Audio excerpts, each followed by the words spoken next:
Welcome to CSL TV, and I just hope you guys are having a beautiful, blessed day. Now, if you're new to the channel, this is just a review, a reaction, as well as an informational channel. Hopefully, the informational part help you in some way. Now, we pretty much just watch videos and all the craziness that goes on in the world.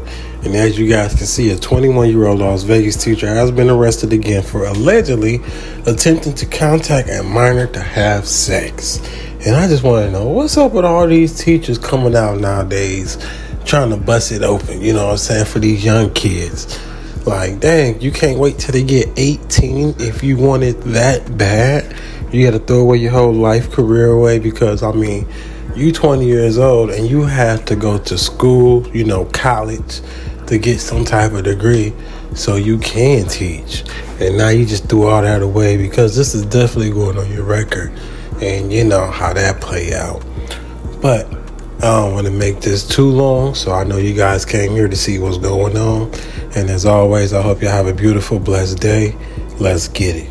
17-year-old Eric Alejandro Marin just made a deadly mistake. That's when he went to a drainage area outside Austin, Texas, where a fight was about to go down between a 16-year-old relative of his and a 21-year-old man. The fight was captured on video, but because of censorship, we can't show it here. At some point during the fight, authorities say Eric pulled out a gun and started firing at the 21-year-old. That's when a third person pulled out a gun and fired back before the 21-year-old took that gun and fired at Eric, killing him. And now the 21-year-old is off the hook for murder because a grand jury said he was acting in self-defense. You are allowed to use deadly force to repel deadly force. But the question remains, where did this 17-year-old get a gun in the first place? Although it probably wasn't hard, given that there are literally more guns than people in the United States. Billion-dollar gun companies have flooded our streets with guns so they can make record-breaking profits, paying off politicians to keep all this legal and brainwashing gun nuts into thinking guns are an identity. Until we address the root problem of guns, expect preventable outbreaks of violence like this to keep happening.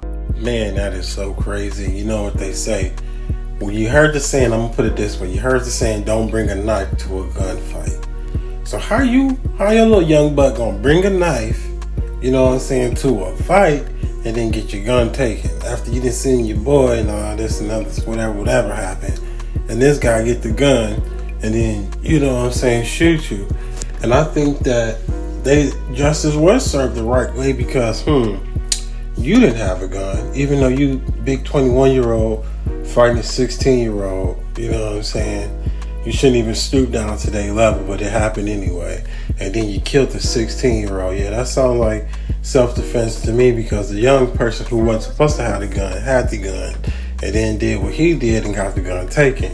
And this is why young people shouldn't be having guns because y'all don't know nothing about a gun. Y'all too damn young. When you're that age, you should be trying to figure out what you want to do with your life. You know what I'm saying? Unless you just want them wealthy, rich kids to just, you know, however y'all spend y'all time. But at the same time, a lot of us are already mature and trying to, you know what I'm saying, see how this is going to be. See if life is what we, you know, expect it to be, or we already ready or whatever. But you're never ready even when you think you're ready. So they thought they had it all figured out. This guy was going to get shot and then they was going to probably run off in the sunset with each other. It's how, you know what I'm saying, he wanted to be with his boy. But since y'all brought that demonic negative energy, the shit came back on you. And you're not even here with the people that love you or care about you while you're out here thinking about hurting folks.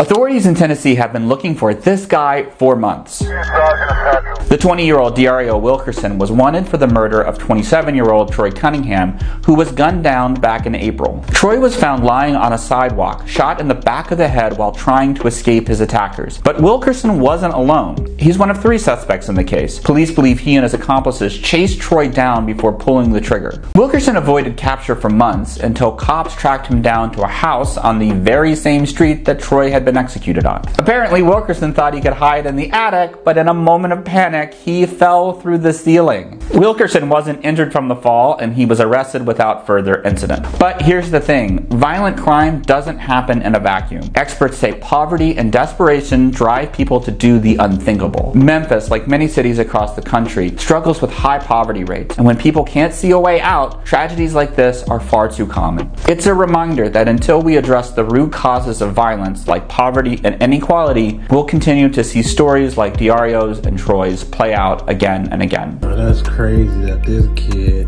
this guy, whoever this young man is, fell through the damn ceiling trying to hide. And y'all done did all this gang activity, taking people's lives and shit, you know, and can't even face the consequences or man up to what you did as a man, a boy, a young man, whatever you want to call yourself.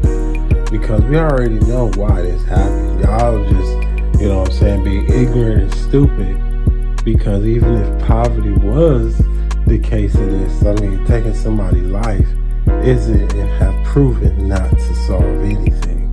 And in this situation, in this case, it didn't solve shit for you besides you about to spend some time in prison, and then whoever crib that was, they gotta fix that shit now.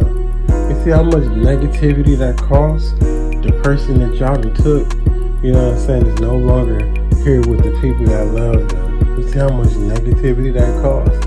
You gotta think about everything that plays in the fact that, you know, and the universe always answers. What if he wasn't crossed over yet and he pushed your ass when you was hiding in the attic? You know what I'm saying? That spirit or that little angel just gave that little push so they can find your little stupid self. And now look at you now, about to spend time in prison when we already know the conditions in there is definitely not that damn great.